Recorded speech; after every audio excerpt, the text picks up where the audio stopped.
Hello guys. आज हम कक्षा 12 के चैप्टर 3 मैट्रिसेस के दूसरे वीडियो को शुरू करने जा रहे हैं। प्रीवियस वीडियो में हमने अवयव की डेफिनीशन, उसके टाइप्स और कुछ ऑपरेशंस के बारे में पढ़ा था। आज हम उसी से रिलेटेड कुछ क्वेश्चंस करेंगे।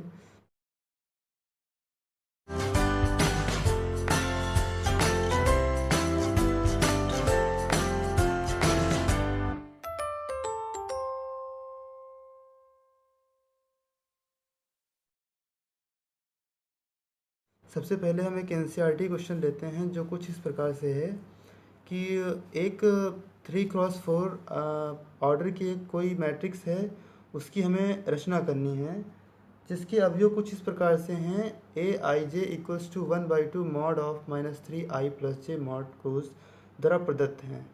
यानी हमें एक ऐसी मैट्रिक्स बनानी है जिसके एलिमेंट्स कुछ इस तरह से हों। तो हम जानते हैं कि अगर इस 3x4 ऑर्डर की मैट्रिक्स को हम ए से नोट करें तो हम जानते हैं कि एक जनरल मैट्रिक्स की जो फॉर्म होती है कुछ इस प्रकार से होती है। A is equals to A11 A12 A13 A14 और सेकेंड रो होती है A21 A22 A23 A24। क्योंकि ये एक 3x4 की मैट्रिक्स है, क्योंकि यहाँ पर 3 जो है रो को और 4 कॉलम्स को डिनोट करता है, इसलिए यहाँ पर 3 रोज हैं और यहाँ पर 4 कॉलम हैं जिनको हम लोग C1 C2 C3 and C4 से डिनोट करते हैं।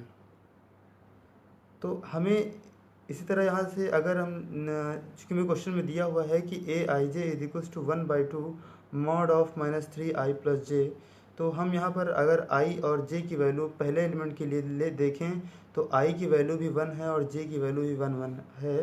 तब इस तरह से पहला एलिमेंट जो होगा A11 ये होगा हमारा 1/2 मॉड -3, i की वैल्यू 1 और j की वैल्यू भी 1 है, तो मॉड -3 × 1 + 1, चूँकि सॉल्व करने पर 1 आएगी। इसी तरह A12 को सॉल्व करने पर 1/2 माइनस मॉड -3 इंटू, चूँकि यहाँ पर i की वैल्यू 1 है और j की वैल्यू 2 है, इसलिए प्लस का 2 और सॉल्व करने पर इसकी वैल्यू 1/2 आएगी। इसी तरह से 1/2 -3, i की वैल्यू 1 है और j की वैल्यू 3 है और इसको सॉल्व करने पर इसकी वैल्यू 0 आएगी। इसी तरह हम सारे एलिमेंट्स i और j की वैल्यू रख करके पहली row first row second row third row की वैल्यूज़ निकाल सकते हैं।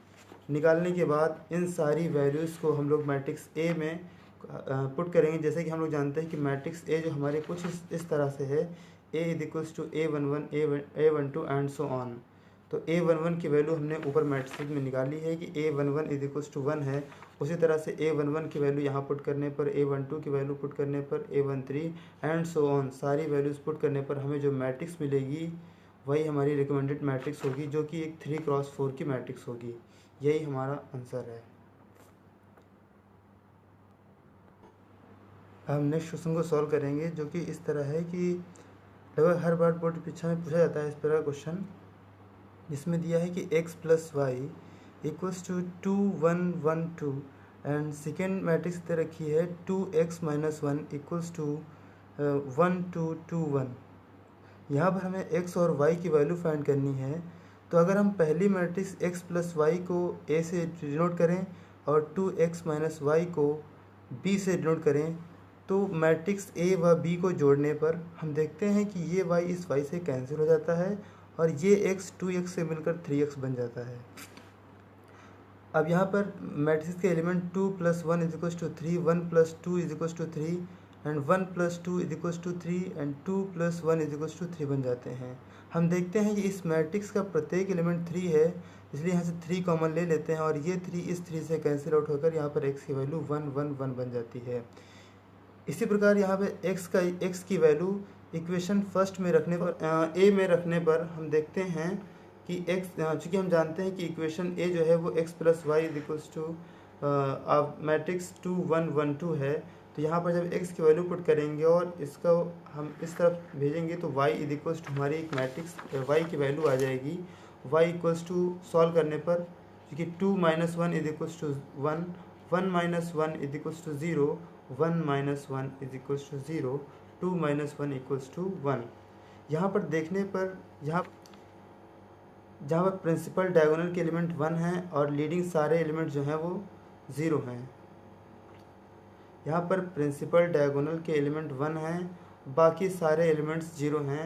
तो इस तरह y एक 2x2 की आइडेंटिटी मैट्रिक्स है। इसी तरह x की वैल्यू हमने ऊपर निकाल ली है और y की वैल्यू निकाल ली, यही हमारा आंसर है।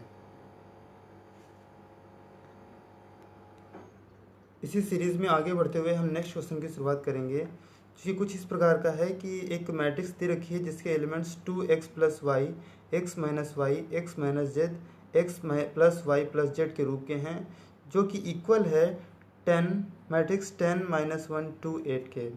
हम जानते हैं कि कोई मैट्रिक्स इक्वल तभी होगी जब ये एलिमेंट इस एलिमेंट के इक्वल हो और ये एलिमेंट इस एलिमेंट के इक्वल हो एंड सो ऑन। तो हम देखें तब सॉल्व करने पर 2x + y में x y z की वैल्यू फाइंड करनी है। तो हम देखते हैं कि 2x + y 10 के इक्वल होना चाहिए, इसको हम समीकरण 1 मान लेते हैं। उसी तरह से x - y जो है वो -1 के इक्वल होना चाहिए, इसको समीकरण 2 मान लेते हैं। इसी तरह से x - z को 2 के इक्वल होना चाहिए, इसलिए इसको समीकरण 3 मान लेते हैं। और x + y + z को 8 के इक्वल होना चाहिए, इसको समीकरण 4 मान लेते हैं। इक्वेशन फर्स्ट एंड सेकंड को सॉल्व करने पर हम पाते हैं कि यहाँ से y और y कैंसिल हो जाएगा और x और ये 2x और ये x मिलके 3x हो जाएगा। और यह 10 से -1 को जब हम लोग जोड़ेंगे तो यहाँ पर 9 आ जाएगा और 3 3 जा 9, x की वैल्यू 3 आ जाएगी।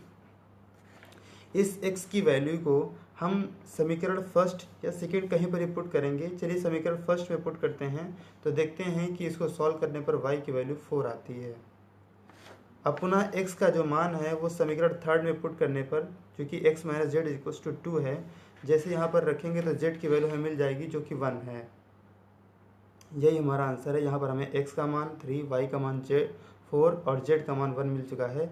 ये देखने के लिए कि हमारा आंसर सही है या नहीं, आप इन सब वैल्यूज़ को इक्वेशन में पुट करके देख सकते हैं। अगला नेक्स्ट क्वेश्चन हमारा है a = 3 4 1 - 2। तो हमें यहाँ पर 2a पता करना है। तो सिंपली इसमें हमें कुछ नहीं करना है, a के दोनों पक्षों में 2 से मल्टीप्लाई कर देना है। तो 2 से यहाँ मल्टीप्लाई किया तो ये 2a हो गया और यहाँ पर 2 से मल्टीप्लाई करके वो मैट्रिक्स लिख दी है a मैट्रिक्स। तो इस 2 का अंदर जब मल्टीप्लिकेशन करेंगे तो 2 3 जा 6, 2 4 जा 8 एंड 2 1 जा 2 एंड 2 2 जा -4।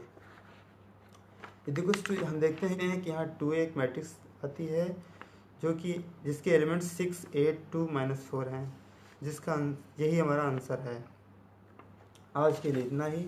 नेक्स्ट वीडियो में हम मैट्रिक्सेस के मल्टीप्लिकेशन की ओर चलेंगे, यानी आव्यूहों के गुणनफल की ओर चलेंगे और उसके क्वेश्चंस देखेंगे।